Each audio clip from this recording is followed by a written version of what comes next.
Man reading should be man intensely alive. These are the words of Ezra Pound, an American poet of the early 1900s, who, despite living and writing a century ago, bears surprising relevance for us today. That's because, in addition to writing as a poet, Pound was also a vocal critic of American literature, publishing, and culture. In the 21st century, we're dealing with tectonic shifts in how we seek out and share information and ideas. We need to think critically about the relationship between media and culture.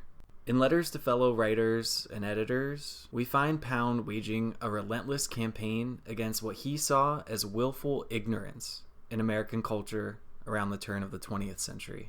Reading his letters, we can get a sense of what so outraged this cultural outsider. In one letter, Pound scolded an editor of a popular American literary magazine at the time, saying, "I have no proof that you ever make the faintest effort to understand anything whatever outside your own set of fixed ideas and conveniences. Your weekly never opens up to what I consider decent opinion or sound criticism. You accept the worst infamies of American imbecility and superstitions without a murmur, or without any persistent effort to clean up the mess." Thinking about our culture and the media we share today, American imbecility might conjure up different images. The stuff that clutters the news feeds we've so quickly come to rely on to stay informed. Things like self-absorbed selfies, mindless viral videos, or trivial clickbait articles.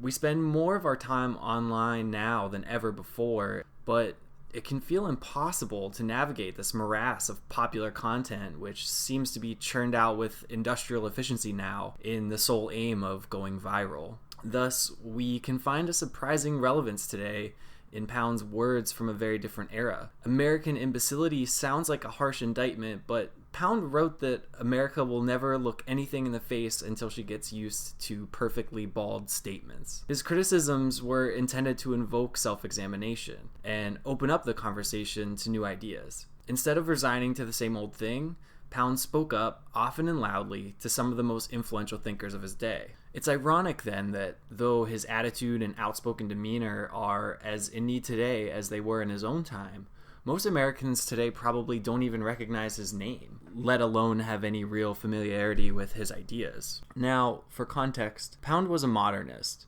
In his judgment, the literature of his day pandered to the tastes of an audience largely content with old ideas and recycled forms, and Pound was excited to shake things up. So, what did the young Ezra Pound do about this problem? In addition to creating avant-garde poetry in his own right, Pound worked in London as foreign editor for Poetry magazine, a progressive U.S. literary review. As he explained his goal with the magazine in one letter, his aim was, quote, "to have enmagazined some mass of fine literature which hasn't been mauled over and vulgarized and preached as a virtue." And he succeeded in having enmagazined a group of young experimental writers, names like T.S. Eliot, Robert Frost, and James Joyce, writers we celebrate today as the masters of modern English literature. They were all figures who Pound helped discover or bring to a wider audience as an editor. He used his influence as an editor in an effort to steer the public taste into modernity.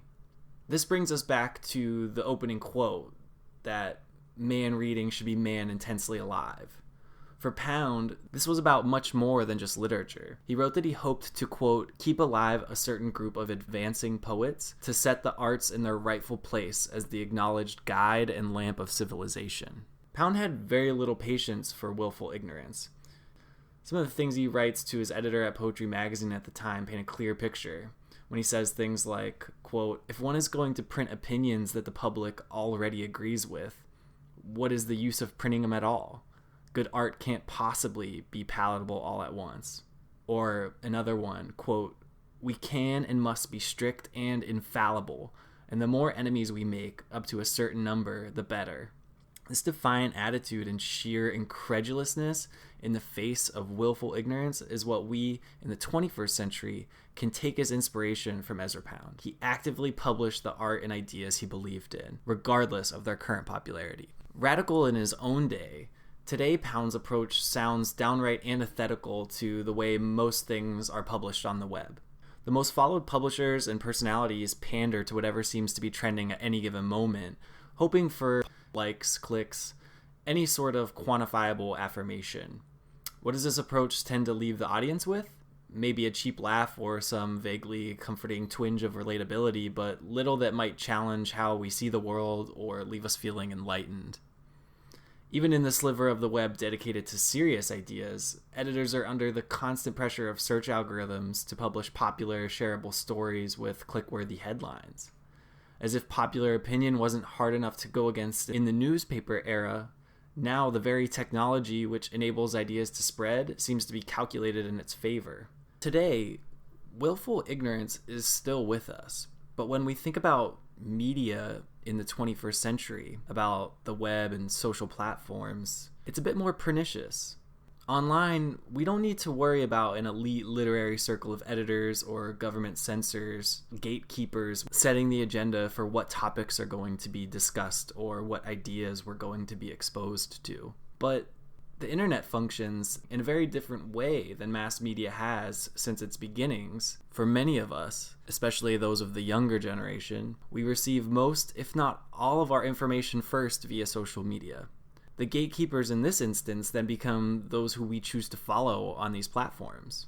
So all of a sudden, although we may not think about it every day, if there are people following us on any one of these platforms, we've become one of the gatekeepers in our own small way. We're all editors, but being an editor comes with responsibilities. And I wonder how often we really ask ourselves, and think critically about the internet, about social media, about the content, whether it's articles we read on websites or videos we watch on YouTube.